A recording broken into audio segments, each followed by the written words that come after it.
Pengawal beliau, 6 laskar beliau disiksa, dicopot kukunya. Yang dilakukan oleh Bahar bin Smith itu juga merupakan caci maki. Ini sebenarnya dua tafsir yang berbeda.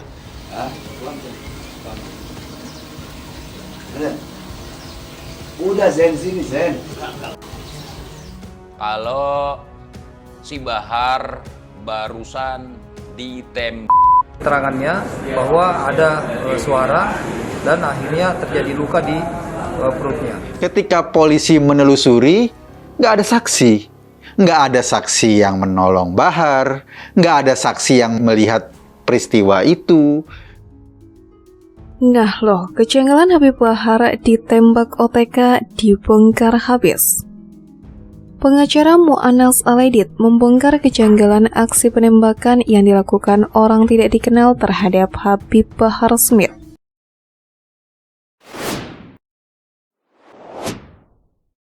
Dari peristiwa ini, memang tidak ada saksi yang bisa kita ambil keterangannya untuk mendukung dari cerita tersebut. Tangan yang mengalir darah suci Nabi Muhammad, tangan beliau diborgol, saudara-saudara. Hingga akhirnya dia membuat kebohongan itu tadi. Nggak ada saksi yang dengar letusan. Oh enggak.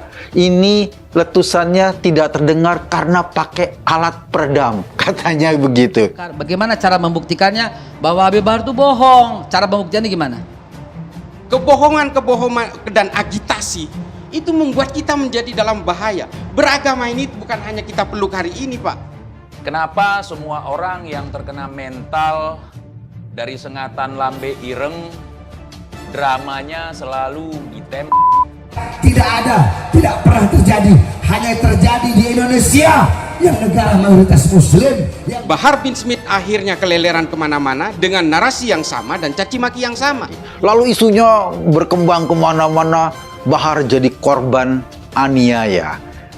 Salah satu kejanggalan yang mencolok dalam kasus tersebut yakni tidak adanya saksi dan pihak kepolisian tidak menemukan proyektil dalam aksi itu.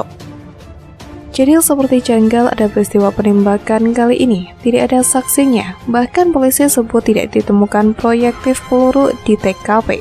Kata Mu'annas saat dimintai tanggapan oleh pojok1.id Senin 15 Mei. Ketua Cyber Indonesia ini juga menyoroti bercak darah yang diklaim pengacara Habib Bahar yang kabarnya berceceran di sorban hingga di dalam mobilnya. Masalahnya sekarang pengakuan Bahar ada luka dengan baju bercak darah sebagai barang buktinya, ujarnya. Mu'annas lantas menduga kasus dugaan penembakan Habib Bahar ini layaknya seperti aksi drama Bogor atau Dragor menjelang tahun politik. Jangan sampai orang berpikir ini Dragor atau drama Bogor atraksi Bahar jelang tahun politik, ujarnya. Tapi kita tetap minta Polri dalam hal ini Polres Bogor tetap mengidentifikasi kebenaran peristiwa ini, ujarnya. Enggak ditembak, dibacok. Biar enggak kehilangan pengikut. Biar enggak kehilangan budak. Gua nggak tahu. Dia tahu dari mana ada sniper. Itu yang pertama. Namun kita akan melakukan pendalaman sehingga bisa memperjelas peristiwa yang terjadi. Pun kalau bener senjata api, latar belakangnya apa? Masalahnya apa?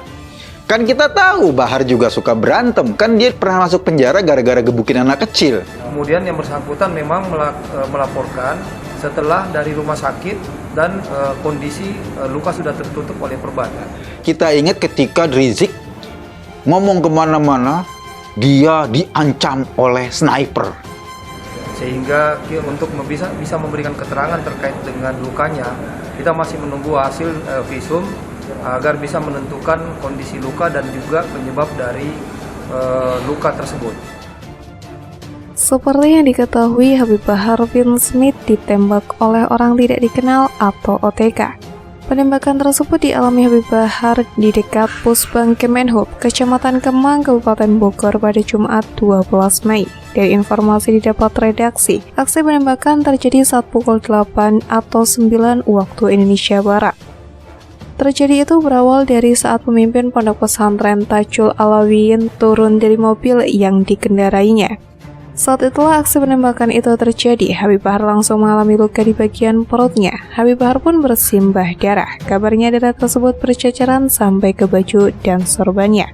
Bahkan darah itu juga berceceran di dalam mobil yang ditumpanginya. Di sisi lain, polisi telah melakukan olah tempat kejadian perkara atau TKP terkait laporan Habib Bahar Smith alias Bahar bin Smith yang mengaku ditembak di kawasan Kemang, Kabupaten Bogor. Dari hasil olah TKP tidak ditemukan proyektil peluru.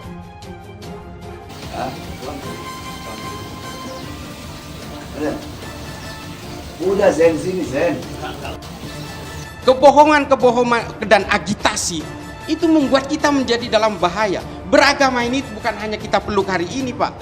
Kenapa semua orang yang terkena mental dari sengatan lambe ireng, dramanya selalu ditembak? Tidak pernah terjadi. Hanya terjadi di Indonesia yang negara mayoritas Muslim. Bahar bin Smith akhirnya keleleran kemana-mana dengan narasi yang sama dan caci maki yang sama. Lalu isunya berkembang kemana-mana, Bahar jadi korban aniaya. Tidak ada, ujar Kabid Humas Polda Jabar Kombes Ibrahim Tompo saat ditanya apakah ditemukan adanya proyektil peluru di lokasi pada Senin 15 Mei. Habib Bahar Smith telah melaporkan kejadian tersebut ke Polsek Kemang. Dalam laporan polisi, ia mengaku ditembak di dekat Pusdiklat Dishub pada Jumat 12 Mei. Saat itu tidak ada saksi. Polisi pun masih mendalami pengakuan Habib Bahar soal penembakan tersebut. Masalahnya tidak ada saksi yang mengetahui adanya kejadian itu. Kejadian tersebut karena tidak ada saksi, maka kita masih menyelidiki kejadiannya.